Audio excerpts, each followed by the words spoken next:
मैं doctor Bihari Lal Soni, assistant professor ABST government college Barmer. आज अपन BCom final accounting paper first management accounting and GST में unit first role of management accounting in decision making यानी निर्णय में प्रबंधकीय लेखांकन की क्या भूमिका है, इसका अध्ययन करेंगे। कल अपन ने स्कोप, नेचर, स्कोप, मीनिंग वगैरह पिछले चैप्टर में पढ़ा। आज अपन पढ़ेंगे मैनेजमेंट अकाउंटिंग का निर्णय लेने में सबसे महत्वपूर्ण भूमिका होती है। तो निर्णय लेने में प्रबंधकीय लेखांकन का क्या रोल है, क्या महत्वपूर्ण भूमिका है, इसका अध्ययन करना है। अब अपन देखते हैं कि पहला तो शब्द आया कि मैनेजमेंट अकाउंटिंग का डिसीजन मेकिंग में क्या योगदान है, क्या भूमिका है। तो निर्णय क्या होगा, डिसीजन क्या है, निर्णय क्या है। निर्णय क्या है? उपलब्ध विकल्पों में से सर्वोत्तम विकल्प का चयन करना निर्णय कहलाता है। उपलब्ध विकल्प में से जितने पास हमारे पास साधन उपलब्ध हैं, जितने विकल्प उपलब्ध हैं, उसमें से बेस्ट ऑप्शन का चयन करना निर्णय कहलाता है, जिससे लागत कम से कम आए, न्यून हो और लाभ अधिकतम हो, ये निर्णय हुआ। और इसमें प्रबंधकीय लेखांकन का सबसे महत्वपूर्ण योगदान है।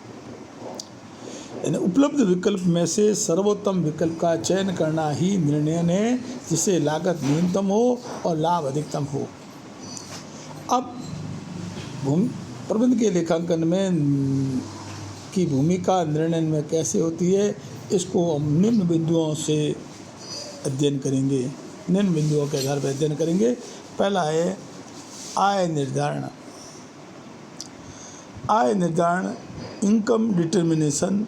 आय निर्धारण आय अनेक प्रबंधकीय कार्रवाइयों तथा निर्णयों का आधार होती है। आय निर्णयों का आधार होती है, प्रबंधकीय कार्यों का आधार होती है। यानी कि आय किस प्रकार अधिकतम हो सके, ये निर्णय पर बहुत कुछ निर्भर करती है। तो प्रबंधकीय लेखांकन निर्णय का लेखांकन है। तो आय निर्धारण में लागत का अर्थ विभिन्न उद्देश्यों के लिए अलग अलग लिया जाता है, इसलिए प्रबंध लेखांकन इस कार्य में महत्वपूर्ण भूमिका निभाता है।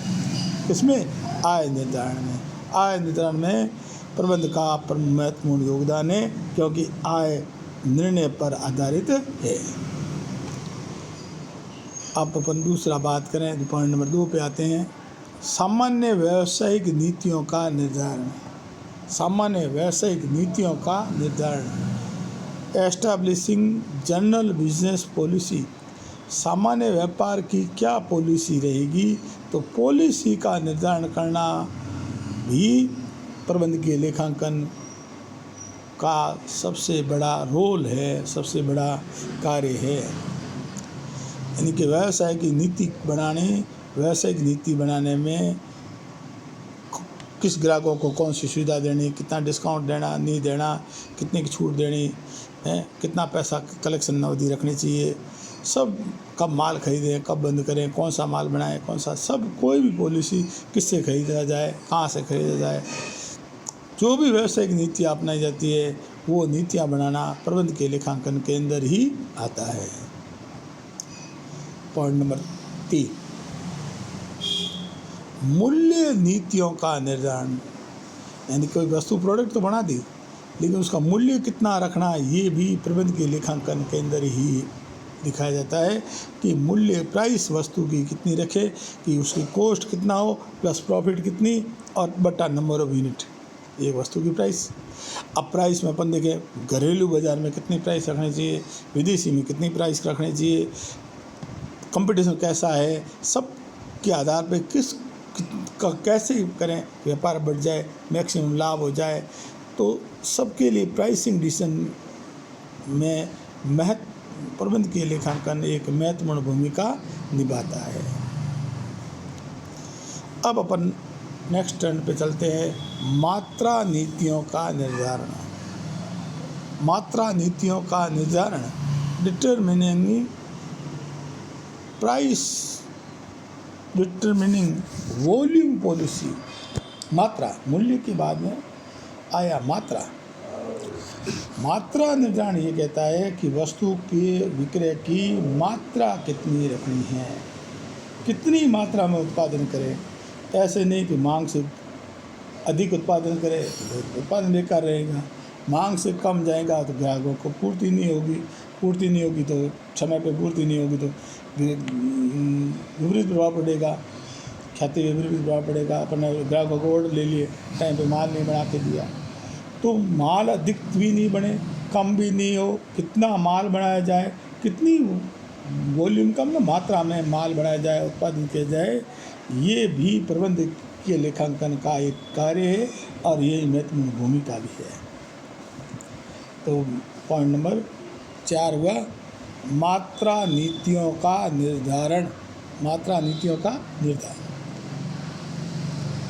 अब आता है डिटरमिनिंग सेल्स पॉलिसी, विक्रय नीतियों का निर्धारण। वस्तु बना दी, मूल्य तय कर लिया, अब अपने पास आता है घर तो रखना नहीं, वस्तु बना दी तो बेचेंगे, बेचे तो कहाँ बेचें, होम मार्केट में बेचें, फॉरेन में बेचें, कहाँ बेचना चाहिए, रिटेल के माध्यम से बेचें, किसके माध्यम से बेचें, कैसे बेचा जाए। तो बेचना भी तो एक सेल्स की भी पॉलिसी होनी चाहिए। तो अब अपन को विक्रय विपणन क्रियाओं वाली संस्थाओं में नए उत्पाद को लाने, नए क्षेत्र में विक्रय क्रियाओं का विस्तार, विक्रय संवर्धन करने, विक्रय के माध्यम से विक्रय के नए माध्यम अपनाना, अधिक वेतन पाने वाले विक्रेताओं को रखना, ग्राहकों को वितरण की अधिक सुविधा देना, उधार माल बेचने की व्यवस्था को हतोत्साहित करने, ऐसी समस्या आती है जिन पर सही निर्णय लेने के प्रति प्रत्याशित आय व लागतों का विश्लेषण आवश्यक है। अब अपने आता है इस तरह से विक्रय पॉलिसी, विक्रय नीति का निर्धारण में भी प्रबंधकीय लेखांकन महत्वपूर्ण भूमिका निभाती है। पॉइंट नंबर नेक्स्ट पॉइंट 6, मशीनों का प्रतिस्थापन करना, रिप्लेसमेंट ऑफ मशीन। अपने पास मशीन चल रही है, उस मशीन का उपयोग हो रहा है, पुरानी हो गई तो उसको पुराने के स्थान पर नई मशीन कब लगाई जाए, किस समय लगाई जाए कि अपनी कॉस्ट कम से कम आए। तो किस समय रिप्लेसमेंट करना, किस समय तक चलते रहना देना चाहिए, तो रिटेन एंड रिप्लेसमेंट कब लगाएं कब नहीं लगाएं, ये भी निर्णय प्रबंध के सामने एक सबसे बड़ी समस्या है कि मशीन को कब प्रतिस्थापन करना जिससे लागत कम आए, लाभ अधिकतम हो। ऐसी स्थिति में भी प्रबंधकीय लेखांकन का योगदान रहेगा। तो मशीनों का प्रतिस्थापन अवधि ज्ञात करना कि एवरेज कॉस्ट कहाँ कम पड़ रही है, किस वर्ष एवरेज कॉस्ट कम पड़ रही है और उसके बाद बढ़ना शुरू हो रही है, तो किस सीमा तक, कितने समय तक इसको आगे और बढ़ाते रहें, कितने समय तक चलाएं। तो ये निर्णय करना भी प्रबंध के लेखांकन का एक महत्वपूर्ण भूमिका में आता है। मशीनों का प्रतिस्थापन, रिप्लेसमेंट ऑफ मशीन। नेक्स्ट आता है बनाना या क्रय करना, मेक और बाई। मेक करें या बाई करें, बाज़ार से खरीदें घर पे बनाएं, ये भी महत्वपूर्ण हो गया। यदि कंपनी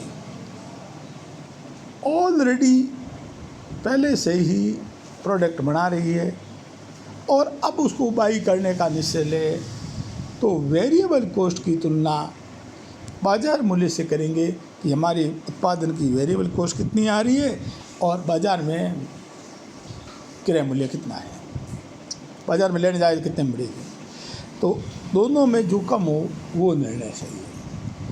यदि हम नए सिरे से बनाते हैं और बाई करना है कि मैं करना है, तो अपन को वेरिएबल के साथ फिक्स कॉस्ट भी देखनी पड़ेगी। क्योंकि पहले से बना रहे तो फिक्स कॉस्ट तो लगनी है, बंद भी करेंगे तो भी फिक्स कॉस्ट लगेगी। तो मेक एंड बाई डिसीजन में देखना पड़ेगा। यदि अपन ऑलरेडी नहीं बना रहे हैं, नए सिरे से प्रोडक्ट के बारे में सोचेंगे, तो ये सोचेंगे कि वेरिएबल कॉस्ट तो आएगी, लेकिन उसकी फिक्स कॉस्ट को भी ध्यान रखना है कि नई मशीन लगेगी, उसका ब्याज लगेगा, उसका डेबिशन लगेगा, जो फिक्स खर्चे हैं वो भी लगेंगे, उनको भी ध्यान रखते हुए निर्णय लेना है। तो मेक एंड बाई डिसीजन में जहाँ बाज़ार से खरीदे या घर बना के, उनमें कौन सा डिसीजन बढ़िया रहेगा, ये प्रबंध के लेखांकन बताता है कि निर्माणी संस्था को प्रबंधक के सामने अनेक बार यह समस्या आ जाती है कि किसी उत्पादक के अतिरिक्त पुर्जे को या किसी हिस्से को कारखाने में निर्मित करे या बाज़ार से खरीदे। इस समस्या के समाधान में बाज़ार में क्रय की लागत की तुलना में बनाने की लागत से तुलना करनी पड़ती है। फिर देखते हैं कि कौन सी कंपेरेटिव कॉस्ट कम पड़ेगी, जो पड़ेगी जो सस्ता पड़ेगा, वो निर्णय लेना चाहिए। तो मेक एंड बाई डिसीजन ये भी महत्वपूर्ण डिसीजन है और इसमें भी प्रबंध के लेखांकन का योगदान है। अब आता है सामूहिक सौदेबाजी, लास्ट पॉइंट, सामूहिक सौदेबाजी। सामूहिक सौदेबाजी का मतलब कलेक्टिव बार्गेनिंग। ये किसी निर्माणी संस्था में लंबे समय तक हड़ताल जारी रहने पर हड़ताल समाप्त करने के उद्देश्य से कभी कभी विपरीत स्थिति में श्रम संघों की मांग को स्वीकार कर लिया जाता है। ये निर्माण समय लंबे समय हड़ताल जारी रह जाए, उसको ख़त्म करना जरूरी है।